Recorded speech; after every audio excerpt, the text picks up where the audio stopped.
ఇది ఎలాంటి అడవిలో జరిగిన కథ అంటే అడవిలో ఉన్న రాజు అడవిలో ఉన్న జంతువులని కాపాడుకోవడం వదిలేసి వాటిని చంపుకొని తినేవాడు. కాని ఇప్పుడు వాడు వేటాడి తినలేడు. వయస్సు పెరిగిపోయి అనారోగ్యం కారణంగా ఇప్పుడు వేటాడటం చాలా కష్టంగా ఉంది. ఇప్పుడైతే ఏదైనా ఉపాయం చేసే వేటాడాల్సి వస్తుంది. అప్పుడు ఒక కుందేలును చూసి షేర్ సింగ్ అంటాడు, ఒరే కుందేలు, చాక్లెట్ తింటావా? అరే భయపడకు, నేను నిన్ను చంపను. నేను మీ నాన్నగారి స్నేహితుణ్ణి. మీరు మా నాన్నగారి స్నేహితులా అంకుల్?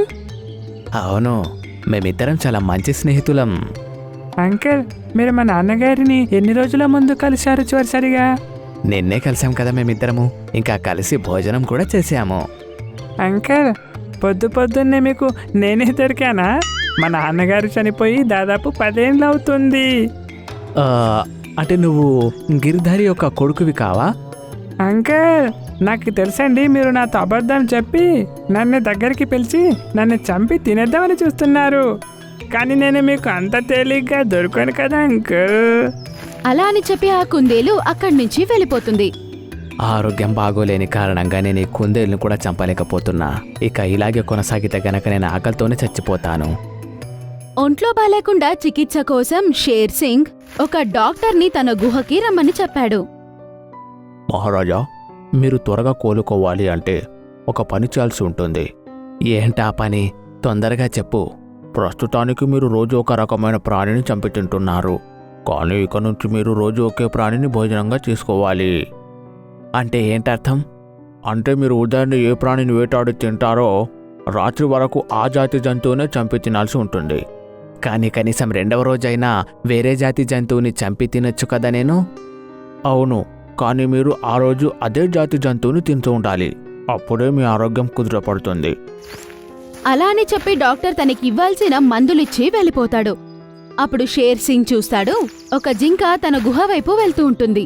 ఈరోజు ఈ జింకని చంపి తింటే చాలా బాగుంటుంది. షేర్ సింగ్ దాని దగ్గర ఇలా అని అంటాడు, ఇదిగో జింక పిల్ల, కాస్త ఇటు రా నువ్వు. అరే, నీతో నాకు ఒక పని ఉంది. నేను నీ వలలో చిక్కుకునే దాన్ని కాదు షేర్ సింగ్. నాకంతా తెలుసు. నువ్వు ఇదే విధంగా అన్ని జంతువుల్ని పిలుచుకుంటూ వేటాడి చంపి తింటూ ఉంటావు. అది షేర్ సింగ్ యొక్క వలలో పడదు. అది చూసి షేర్ సింగ్ అనుకుంటాడు, ఇక నాకైతే ఏ ప్రాణి కూడా చిక్కడం లేదు. అసలేం చేయాలో ఏమీ అర్థం కావటం లేదు. అప్పుడు షేర్ సింగ్ కి నక్క బాగా గుర్తుకొస్తుంది. తను ఆ నక్కని పిలుస్తాడు. చెప్పండి మహారాజా, నన్నెందుకు పిలిపించారు? తోడేలా, ఇక నేను ముసలివాణ్ణైపోయాను. ఎవరైనా తెలివైన వాళ్ళు ఉంటే రాజ్యం అప్పగించాలని చూస్తున్నాను. నా తర్వాత నువ్వు ఈ రాజ్యాన్ని పాలించాలనుకుంటున్నావా? షేర్ సింగ్ నోటి నుంచి ఈ మాట వినగానే నక్కకు చెవులు నిలబెడతాయి. అవునవును, ఎందుకు కాదు? అవకాశం దొరికితే నేను తప్పకుండా ఈ అడవిని పాలిస్తాను. కానీ దీనికోసం నీకొక పరీక్ష పెట్టడం జరుగుతుంది. పరీక్ష? ఎలాంటి పరీక్ష మహారాజా? రాబోయే కొన్ని రోజుల వరకు నువ్వు ప్రతిరోజు 3 జంతువుల్ని నా కోసం తీసుకురావాలి. కానీ గుర్తుంచుకో, ఆ 3 జంతువులు కూడా ఒకే జాతికి చెందినవి ఉండాలి. సింహాసనం కోసం షేర్ సింగ్ ఏం చెప్పినా నక్క సరే అని చెప్పేసింది. మరుసటి రోజు నక్క వెళ్తూ ఉండే సమయంలో అప్పుడు 3 ఆవులు అక్కడ ఉండడం చూశాడు. రాజ్యం కోసం నాయకులు సాధారణ జనాల్ని వాడుకుంటూ ఉంటారు. కాబట్టి నేను కూడా వీళ్ళకి అబద్ధం చెప్పి ఈ ఆవుల్ని షేర్ సింగ్కి అప్పగిస్తాను. ఇందులో తప్పేముంది? నేను కూడా రాజకీయాలు చేయాలి కదా మరి. తర్వాత వాటి దగ్గరకు వెళ్లి నక్క ఇలా అంటాడు, అరే గోవుల్లారా, ఈరోజు మీ అదృష్టం బాగున్నట్టుంది. మీకు తెలుసా, ఈరోజు మీకు షేర్ సింగ్ రమ్మని పిలిచాడు. షేర్ సింగ్ మమ్మల్ని పిలిచాడా? ఎందుకు? ఎందుకంటే మీ ముగ్గురులో నుండి ఒకరిని మంత్రిగా ఎన్నుకోవాలనుకుంటున్నాడు. ఏంటి, నువ్వు నిజం చెప్తున్నావా? నిజం చెప్తున్నాను. నేను మీకు ఎప్పుడైనా అబద్ధం చెప్తానా చెప్పండి? పాపం వాళ్ళు అది చెప్పిన మాటలను నమ్మేశాయి. మహారాజును కలవడానికి మేమెప్పుడు వెళ్ళాలి? ముగ్గురు వేరు సమయాల్లో వెళ్లాల్సి ఉంటుంది. ఒకరు పొద్దున్న వెళ్ళాలి, ఒకరు మధ్యాహ్నం వెళ్ళాలి, ఇంకొకరేమో సాయంత్రం వెళ్లాల్సి ఉంటుంది. నక్క చెప్పినట్లు వాళ్ళు మంత్రి అవ్వాలి అనే ఆశతో వేరే సమయంలో వాళ్ళు ఆ షేర్ సింగ్ గుహ దగ్గరికి వెళ్లారు. షేర్ సింగ్ ఒక్కొక్కరిగా అందర్నీ చంపుకుని తినేస్తాడు. ఇలా ఆ నక్క రోజు ఏదో ఒక జంతువుని వాడి దగ్గరికి తీసుకెళ్లేది. షేర్ సింగ్ చంపుకుని తినేవాడు. ఇలాగే చాలా రోజులు గడిచిపోతాయి. ఒకరోజు 3 మేకలు ఆకులు తింటూ ఉంటాయి. ఈరోజు ఈ 3 మేకల్ని టార్గెట్గా పెట్టాలి. అప్పుడు నక్క ఈ 3 మేకల దగ్గరికి వెళ్ళి, రాజు షేర్ సింగ్ ప్రతిరోజు మీ ముగ్గురి గురించి గొప్పగా చెప్తుంటాడు. ఆ ముగ్గురు మీరేనా? ఏంటి, రాజు మమ్మల్ని పొగడుతున్నారా? కేవలం మెచ్చుకోవడమే కాదు, ఆయనైతే మీ ముగ్గురులో నుండి ఒకరిని మంత్రిగా నియమించాలనుకుంటున్నారు. నువ్వు చెప్పేది నిజమేనా? తల్లి తోడు, నేను మీకు ఎప్పుడైనా అబద్ధం చెప్పానా? షేర్సింగ్ని చూడడానికి ఎప్పుడు వెళ్ళాలి? ముగ్గురు వేరే వేరే సమయాల్లో వెళ్ళాల్సి ఉంటుంది. ఒకరు ఉదయాన్నే వెళ్ళాలి, ఒకరు మధ్యాహ్నం వెళ్ళాలి, మరొకరు సాయంత్రం పూట వెళ్ళాలి. అయితే సరే, రేపు ఉదయం నేను మొదట వెళ్ళి కలుస్తాను. మధ్యాహ్నం నేను వెళ్తాను. ఇంకా సాయంత్రం నేను వెళ్తాను.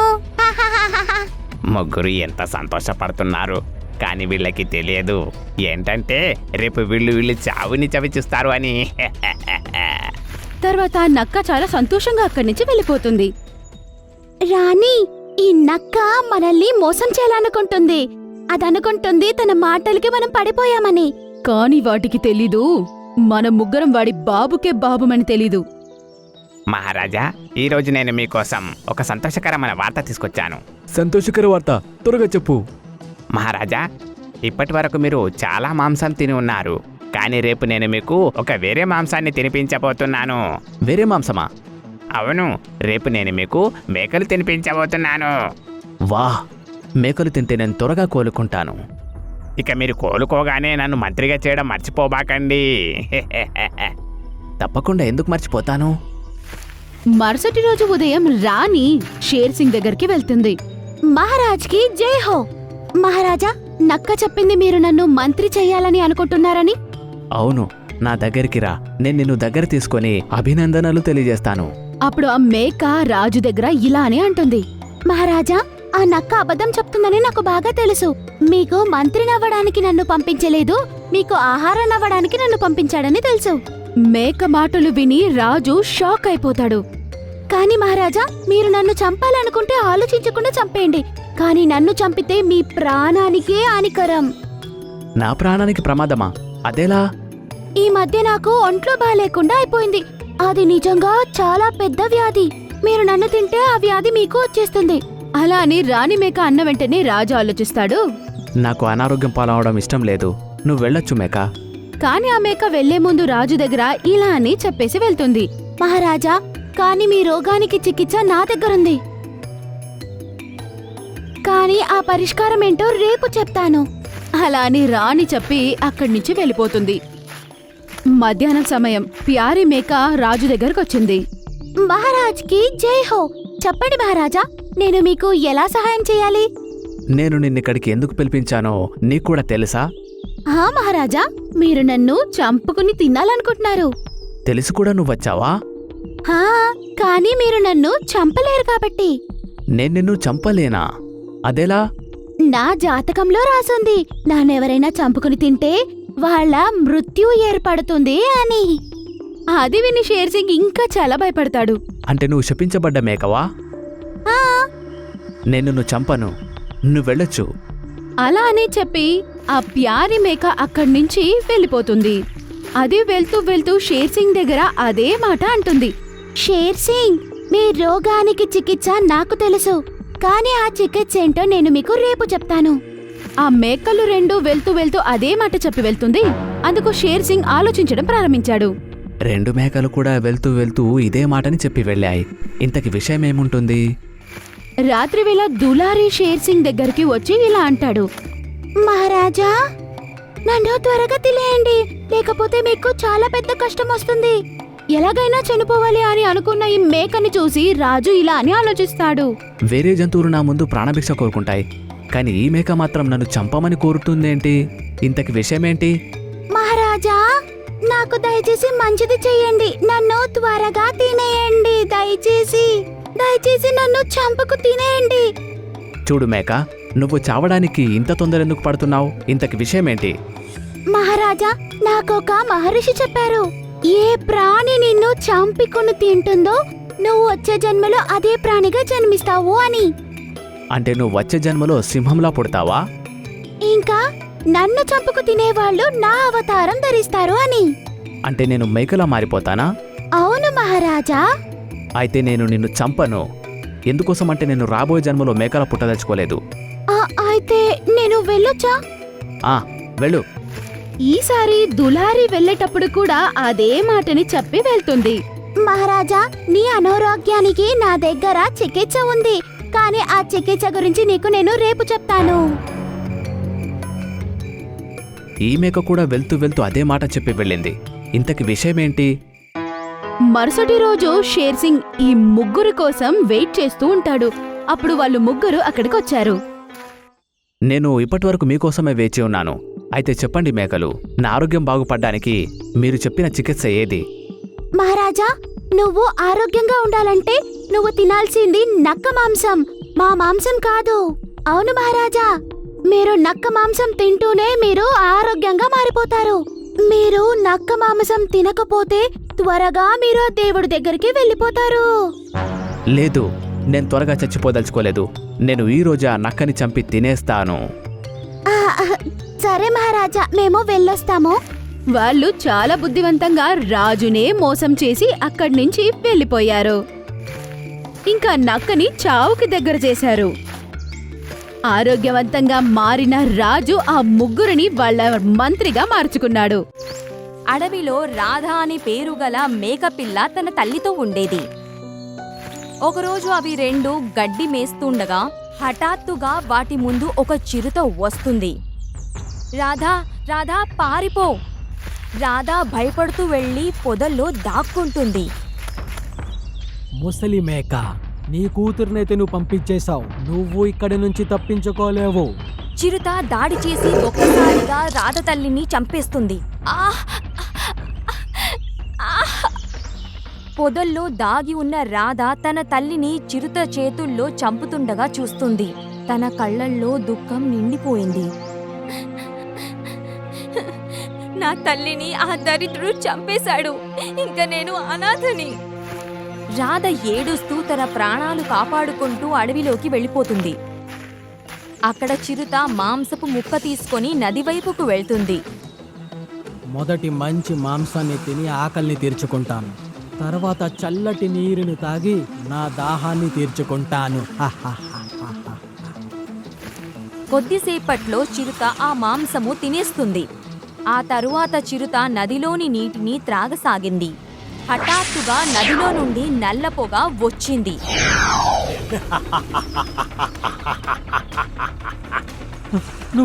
నువ్వెవరు? నన్ను చూడు, నేను నీ మృత్యువుని చిరుత. నేనైతే నీకు నేను ఏం అన్యాయం చేశాను? ఇప్పుడే నువ్వు ఒక మేకని చంపి తిన్నావు కదా, అది ఏం పాపం చేసిందని దాన్ని నువ్వు చంపావు. ఆ మేక అయితే నా వేట. గుర్తుంచుకో, ఈ రోజు నా చేతిలో నీకు చావు తప్పదు. రెప్పపాటులో చిరుతని ఆ రాక్షసుడు చంపేస్తాడు. మేక మాంసం తిని ఏ చిరుతైనా ఇక్కడికి నీళ్లు తాగడానికి వస్తే నేను అప్పుడు ఆ తాంత్రికుడి మంత్రాల నుంచి బయటపడతాను. అలాగే చెప్పాడు ఆ తాంత్రికుడు. చూడు, ఇప్పుడు నాకు విముక్తి కలిగింది. చాలా కాలం క్రిందట అడవిలోని మాంత్రికుడు రాక్షసుడిని తండ్రిని చంపేసి వీడిని అనాథని చేసేసి నదిలో బంధించేశాడు. కానీ ఇప్పుడు ఈ రాక్షసుడు విముక్తుడయ్యాడు. ఎవరిపై వీడి ప్రభావం ఉంటుందో తెలియదు. ఈ అడవి నివాసుల్లారా, మీ వల్లే నేను అనాథనయ్యాను.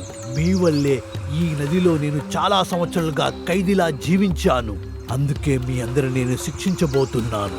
ఒక్కొక్కరిని ఒక్కొక్కరిని ఒక్కొక్కరిని చేసి అందరినీ మింగేస్తాను.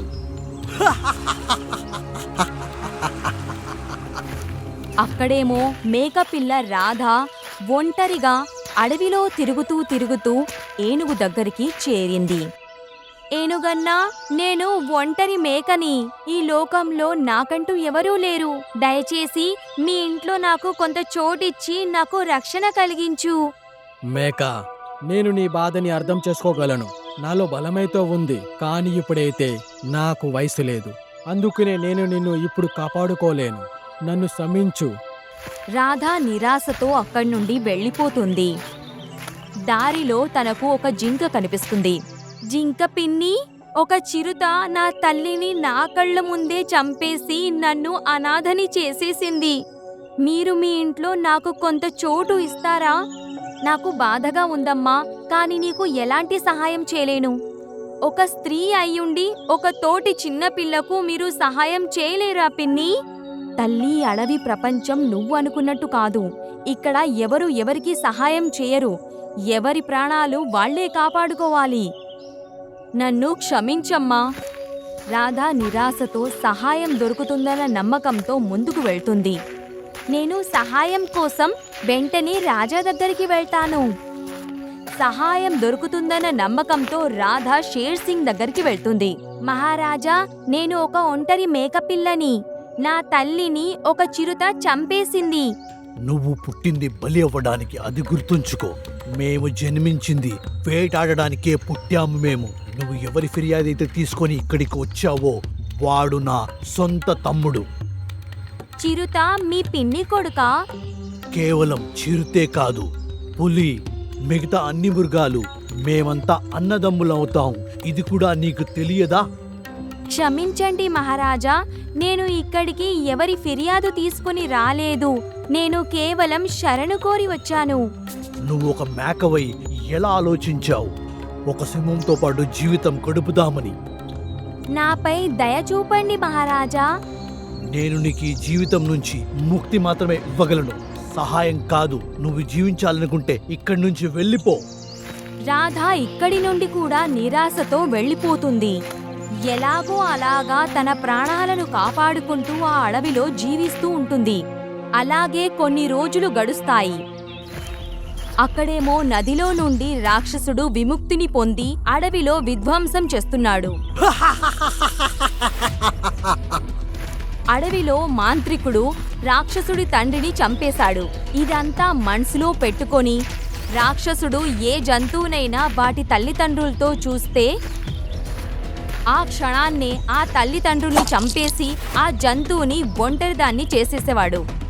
ఈ అడవిలోని అన్ని మృగాల తల్లిదండ్రులు నేను చంపేస్తాను. అందరినీ అనాథలను చేస్తాను.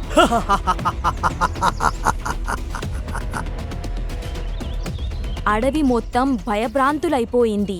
ఒకరోజు షేర్ సింగ్ అందరినీ పిలిచి సభను ఏర్పాటు చేశాడు. అసలు ఎవరది మృగాల తల్లిదండ్రులను చంపేసి వాళ్ళని అనాథలుగా చేస్తున్నవాడు? మహారాజా, ఈ పనైతే ఆ రాక్షసుడిదే.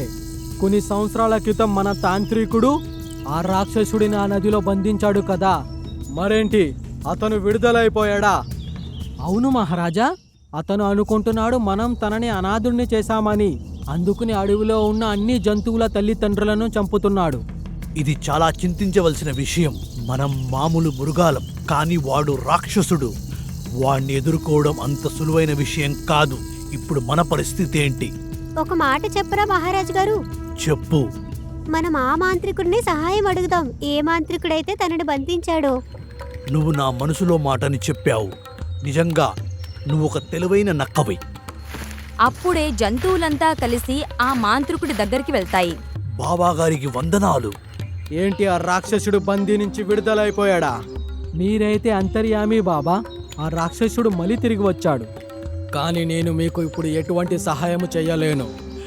బాబా, మీరు మాకు సహాయం చెయ్యకపోతే వాడు మా అందరినీ చంపేస్తాడు. మీరు కూడా ఇదే నమ్ముతున్నారు కదా సింహము రాజా? బలవంతుడు కేవలం చంపటానికే పుట్టాడని, ఇంకా బలం లేనివాడు కేవలం చావటానికే పుట్టాడని. ఒకవేళ అడవిది ఇదే నీతి అయితే ఆ నీతినే పరిపాలించండి. రాక్షసుడు చాలా బలవంతుడు. బలం లేని వాడిని చంపడానికి అతనికి పూర్తి అధికారం ఉంది. నేను చేసింది చాలా పెద్ద పొరపాటే. నన్ను క్షమించండి బాబాగారు. మాకు కొంచెం సహాయం చెయ్యండి. నేను నీకు తప్పకుండా సహాయం చేయగలను, కానీ ఇప్పుడు నీకు నేను ఎటువంటి సహాయము చేయలేను. అలా ఎందుకు బాబాగారు? మా తాంత్రికుల బంధం నుంచి ఎవరైతే విడుదల అవుతారో వాళ్ళు తిరిగి మళ్ళీ మేము ఏమి చెయ్యలేము. కాని దీనికి ఏదో ఒక ఉపాయం ఉంటుంది కదా స్వామి? దీని పరిష్కారం ఒకటే ఉంది. నీకు ఒక ఎలాంటి మేకపిల్లని వెతకాల్సి ఉంటుందంటే తను చూస్తుండగానే తన కన్న తల్లిని ఎవరైనా చంపి ఉండాలి. అలాంటి ఒక మేకను నేను చూశాను. ఆ మేకపిల్ల స్వయంగా వెళ్ళి ఆ నదిలో తన ప్రాణాల్ని తీసుకుంటే అప్పుడు ఆ రాక్షసుడు మంటల్లో మండి బూడిదవుతాడు. కానీ ఆ మేక సంతోషంగా తన ప్రాణాలు ఎలా తీసుకుంటుంది? తెలియదు కానీ ఒకవేళ ఆ అనాథ మేకపిల్ల విశ్వాసం ఇంకా ఈ అడవిలో ఉన్న జంతువుల నమ్మకం ఇంకా ప్రేమే ఆ రాక్షసుణ్ణి మరణించేలా చేస్తుంది. ఒకవేళ ఆ మేక తిరస్కరిస్తే? ఆ అనాథ మేకపిల్లని మీరు ఒప్పించాల్సి ఉంటుంది. ఈ పరిష్కారం తప్ప ఈ రాక్షసుడిని ఎవరూ చంపలేరు. ఇదంతా విని షేర్ సింగ్ ఇంకా మిగతా జంతువులు ఒంటరి మేకని వెతకడానికి బయలుదేరుతాయి. కొద్దిసేపటి తరువాత వాటికి రాధ కనిపిస్తుంది. అవంతా తన దగ్గరికి వెళ్తాయి. మహారాజా, మీరు ఇక్కడ? ఏంటి విషయం? అంతా క్షేమమే కదా? లేదు మేక, ఏం సరిగ్గా లేదు. మాకు మీ సహాయం కావాలి. నువ్వు కోరితే మాకు సహాయం చేయగలవు. రానమ్మా, నేను కూడా సహాయం కోసం మహారాజా దగ్గరికి ఇంకా మిగతా జంతువుల దగ్గరికి వెళ్ళాను. కానీ ఎవరూ కూడా నాకు సహాయం చేయలేదు. నేను మీకు ఎలాంటి సహాయం చేయలేను. జంతువులంతా కలిసి ఆ మేకని సహాయం కోరుకుంటారు. కానీ ఆ మేక తిరస్కరిస్తుంది. దీనితో జంతువులంతా నిరాశతో బయలుదేరుతారు. అప్పుడే హఠాత్తుగా మాంత్రికుడు ప్రత్యక్షమవుతాడు. స్వామి, మీరా? అవును తల్లి, నేనే వీళ్ళని నీ దగ్గరికి పంపించాను. నేను వాళ్ళకి సహాయం చేయాలని మీరు కోరుకుంటున్నారా? ఈ ప్రపంచంలో అందరూ సహాయం చేయటం మర్చిపోతే ఈ ప్రపంచం అంతరించిపోతుంది. అర్థమైంది స్వామి. ఈ క్రూర జంతువుల నుండి నన్ను నేను కాపాడుకోవడంలో మీరు నాకు సహాయం చేయకపోయి ఉంటే బహుశా నేను కూడా బ్రతికి ఉండేదాన్ని కాదు. అవును తల్లి, నేనేమంటున్నానంటే నువ్వు వీళ్ళకి సహాయం చేసి జంతువు ప్రాణాల్ని కాపాడు. నన్ను క్షమించు రాధా, నువ్వు అనాథగా అయ్యావు. ఆ బాధను నేను తెలుసుకోలేకపోయాను. కానీ ఆ రాక్షసుడు అడవిలోని జంతువులందరినీ అనాథలుగా చేస్తుంటే అప్పుడు నాకు అర్థమయ్యింది అనాథమవ్వడం ఎంత కష్టమైన విషయమని, అందులో ఎంత బాధ ఉంటుందని. తల్లి, ఇప్పుడు నువ్వొక్కదానివే ఈ జంతువులందర్నీ అనాథ కాకుండా కాపాడగలవు. నాకు తెలుసు ఒంటరిగా ఉండడం అంటే ఏమిటో. నేను మీకు సహాయం చేస్తాను. తరువాత మేక రాధ జంతువులందరితో కలిసి నది దగ్గరికి వెళ్తుంది. ఎలా అయితే మేక నదిలోకి దూకడానికి ముందుకు వెళ్తుండగానే అకస్మాత్తుగా రాక్షసుడు ప్రత్యక్షమవుతాడు. మేక నువ్వా? నువ్వు అదే మేకవు కదా? ఈ మృగాలన్నీ కలిసి నిన్ను అనాథగా చేశాయి. అవును, నేను ఆ మేకనే. నీ కళ్ళ ముందే నీ తల్లిని చంపేశారు వీళ్ళు. నువ్వు వీళ్ళకే సహాయం చేయడానికి వచ్చావా? ప్రపంచంలో అందరూ సహాయం చేయటం మానేస్తే ఈ ప్రపంచం మొత్తం అంతరించిపోతుంది. కానీ ఎందుకు నువ్వు ఈ మృగాల కోసం నీ ప్రాణాలు ఇవ్వాలనుకుంటావు మూర్ఖుడా? ఎందుకంటే నాకు ఆ బాధ తెలుసు కాబట్టి. నా కళ్ళ ముందే ఆ చిరుత నా తల్లిని చంపుతున్నప్పుడు నేను ఏమీ చేయలేకపోయాను. అప్పుడు నేను ఏం అనుభవించానో ఇది నాకు మాత్రమే తెలుసు. నువ్వు వాళ్ళ తల్లిదండ్రుల్ని వాళ్ళ ముందే చంపుతూ ఉన్నప్పుడు వాళ్ళు ఎలాంటి బాధలో మునిగిపోతారో ఆ బాధ నేను బాగా అర్థం చేసుకోగలను. రాధ మాటలు విని ఆ రాక్షసుడి మనసు మారిపోయింది. తన కళ్ళల్లో కూడా నీళ్లు చిమిరాయి. అనాథ మేక, నువ్వు నా 2 కళ్ళు తెరిపించావు. నువ్వు నీ ప్రాణాలు ఇవ్వాల్సిన అవసరం లేనే లేదు. నేను నీకు ఒక వాగ్దానాన్ని చేస్తాను. ఈ రోజు నుంచి నేను ఏ మృగాని అనాథను చెయ్యను. నిజంగానా? అవును, ప్రతీకార జ్వాల నన్ను గుడ్డివాణ్ణి చేసింది. కానీ నేనిప్పుడు ఎవరికి ఏ ద్రోహం చెయ్యను. ధన్యవాదాలు రాక్షసుడా. చల్లగా ఉండండి, సంతోషంగా ఉండండి. రాక్షసుడు మాయమైపోగానే షేర్ సింగ్ జంతువులందరితో అన్నాడు, అడవి నివాసుల్లారా, ఈ రోజు నుంచి నేను మన అడవి నియమాలు మారుస్తున్నాను. ఈ రోజు నుంచి ఏ బలమైన జంతువు ఏ తేలికైన జంతువుని చంపదు. ఎవరు ఎవరిని అనాథలు చేయాల్సిన అవసరం లేదు. మనమందరం ఒకరికొకరు సహాయం చేసుకుంటూ మన మృగత్వాన్ని జీవించేలా చేద్దాం. షేర్ సింగ్ ఈ మాటలు జంతువులందరి మనసుని కదిలించాయి. ఇప్పుడు అడివంతా ప్రశాంతంగా మారింది. ఇక్కడందరూ సంతోషంగా ఉంటున్నారు. మీకు గనక మా వీడియో నచ్చింది అంటే ప్లీజ్ మా ఛానల్ని సబ్స్క్రైబ్ చేయండి. అలాగే ఈ వీడియోని లైక్ చేయండి, అలాగే షేర్ కూడా చేయండి. ధన్యవాదములు.